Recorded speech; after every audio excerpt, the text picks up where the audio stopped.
Good morning, Ms. Nathan. Today I will talk about inflation. So, what is inflation?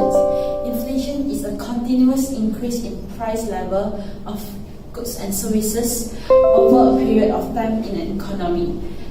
In 1980, a cup of Starbucks cost about 1 ringgit, and now it costs about 18 ringgit. Inflation will increase our cost of living, so we have to pay more to purchase our goods and services. So what can I help you? Hi, I'm interested in buying a new condominium. What is the cheapest condominium that I can get? The cheapest condominium can get starting from 800,000 with 1 bedroom and 1 toilet. What? I bought a terrace house 10 years ago which only cost me 100,000 ringgit. Sorry sir, our currency depreciate a lot, so it increased our cost of production, so we couldn't compare anymore. And this price is very reasonable. Okay then, I'll buy it.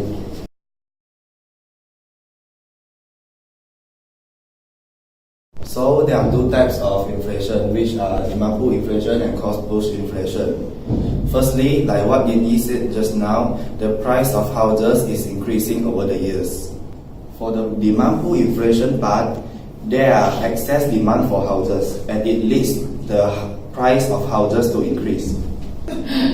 Besides, for the cost push inflation part, the price of building materials imported from foreign countries has also increased.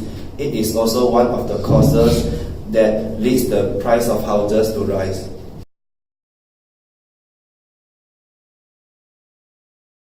One of the effects of inflation is known as inequality distribution of income, where during this period the rich will gain through while the poor will lose out during inflation. This is because the real wage of the poor will drop. Hey, the prices of goods and services have already increased, I noticed, but my wage is still the same. It same happens to me. Our cost of production have increased. What should we do? Just fire some workers and increase the price of our product. This will maintain my profit. Okay.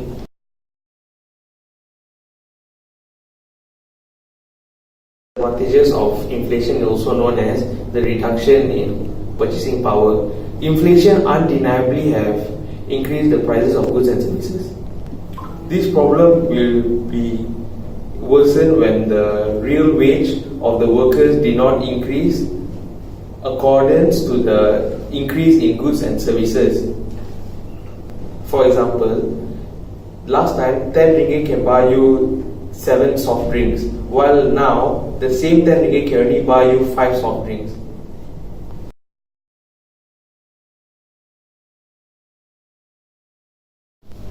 So how the government will work their way around the inflation right now is by implying two policies. One, which is the contractionary monetary policy, where the money supply available to the public is reduced, and the government will collect it back through various methods, such as the government can increase the interest rate paid to their bonds sold, so that investors will be more likely to buy the bonds, and the government will get to keep the money that they used to buy the bonds. So the next one would be to prompt the debtors to pay up their debts, so that government won't have so much pending debtors and that they can take away the money that they rightfully deserve.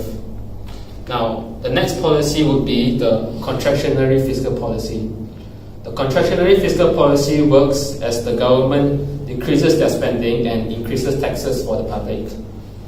Now, the government can reduce their spending on meaningless things such as subsidy, so that people won't be relying too much on them. And next, government can impose taxes on people with high income, so that there will be an equal distribution of income, and that people won't be earning so much after that. And because they won't be earning so much, consumerism will go down and their spending will decrease, which will hopefully lead the price levels to drop.